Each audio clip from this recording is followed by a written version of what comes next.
വരും ദിവസങ്ങളിൽ മഴയ്ക്കും പൊടിക്കാറ്റിനും സാധ്യത. UAE-യിൽ ഈ ആഴ്ച ചൂട് കുറയുമെന്ന് ദേശീയ കാലാവസ്ഥാ വിഭാഗം. പ്രഭുദേവും വടിവേലുവും 21 വർഷത്തിന് ശേഷം വീണ്ടും ഒന്നിക്കുന്നു. സിനിമയുടെ പൂജ ദുബൈയിൽ നടന്നു. ചിത്രീകരണം വിയറ്റ്നാമിൽ.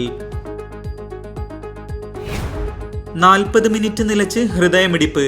ഫുജൈറയിൽ ഹൃദയാഘാതം സംഭവിച്ച രോഗിക്ക് ചികിത്സയിൽ പുതുജീവൻ. ദുബൈയിൽ ജുഡീഷ്യൽ എക്സ്പേർട്ട് സെന്റർ സ്ഥാപിച്ചു.